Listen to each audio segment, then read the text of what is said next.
Bismillahirrahmanirrahim. Assalamualaikum warahmatullahi wabarakatuh. Perkenalkan, nama saya Rahmat Hidayat dari Universitas Indonesia Timur Makassar, Fakultas Agama Islam.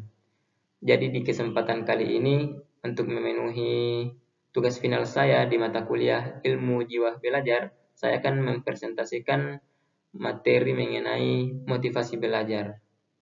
Kemudian yang pertama, apa itu motivasi? Jadi dalam Kamus Besar Bahasa Indonesia, motivasi adalah dorongan yang muncul dalam diri seseorang untuk melakukan atau berpikir dengan tujuan tertentu, baik sadar atau tidak sadar. Kemudian, apa itu belajar? Belajar merupakan suatu proses atau upaya yang dilakukan oleh setiap individu untuk memperoleh suatu perubahan tingkah laku, baik dalam bentuk pengetahuan, keterampilan, juga sikap dan nilai positif, sebagai suatu pengalaman dari berbagai materi yang telah dipelajari. Kemudian pengertian motivasi belajar. Menurut Sardiman, motivasi belajar adalah keseluruhan daya penggerak di dalam diri siswa yang menimbulkan kegiatan belajar, yang menjamin kelangsungan dari kegiatan belajar dan memberikan arah pada kegiatan belajar sehingga tujuan pembelajaran dapat tercapai. Ada beberapa faktor yang mempengaruhi motivasi belajar. Yang pertama, ada faktor internal, kemudian ada faktor eksternal. Faktor internal merupakan motivasi yang terbentuk karena adanya pemahaman dan kesadaran diri tentang betapa pentingnya belajar untuk mengembangkan diri dan mempersiapkan diri untuk masa yang akan datang. Contohnya, keinginan dari diri sendiri untuk menjadi seorang guru misalkan. Kemudian faktor eksternal. Motivasi belajar ini berupa rangsangan dari orang lain atau lingkungan sekitar yang mempengaruhi psikologis dan minat seseorang.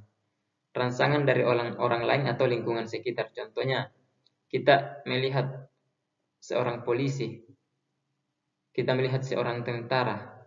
Kita juga ingin menjadi seperti mereka sehingga memotivasi diri kita untuk berlatih untuk mencapai tujuan yang ingin kita capai. Contohnya ketika kita ingin menjadi seorang polisi, tentunya kita akan berlatih untuk mendapatkan apa yang kita inginkan.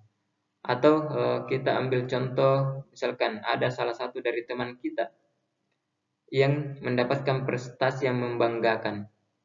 Nah, ini juga bisa menjadi motivasi dalam diri kita, bagaimana supaya kita bisa menjadi orang yang sama dengan teman kita tadi.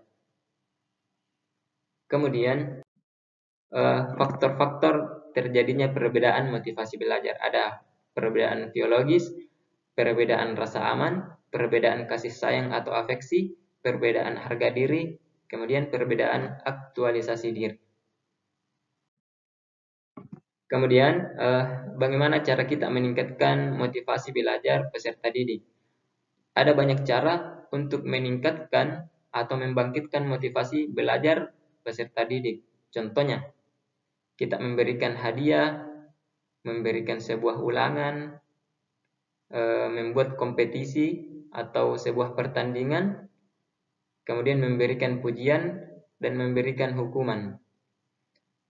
Contohnya kalau kita sebagai seorang peserta didik, kalau kita memberikan sebuah ujian kepada peserta didik, tentunya ini membangkitkan dirinya bagaimana supaya ujian yang kita berikan ini bisa mereka jawab dengan benar sehingga mendapatkan hasil yang memuaskan. Dengan hasil yang memuaskan, sebagai seorang pendidik, kalau kita misalkan memberikan sebuah hadiah, tentunya dengan hadiah yang kita berikan ini juga membangkitkan sebuah motivasi seorang peserta didik, bagaimana kemudian ke depannya dia bisa menjadi lebih baik sehingga mendapatkan sebuah hadiah lagi. Kemudian dengan memberikan pujian, kalau kita memberikan pujian kepada peserta didik, ini juga menjadi motivasi sehingga motivasinya lebih meningkat lagi. Nah, kalau contohnya kita misalkan memberikan hukuman dengan hukuman yang mendidik, dengan hukuman itu pasti peserta didik termotivasi bagaimana ke depannya dia tidak dihukum lagi sehingga dia memperbaiki dirinya.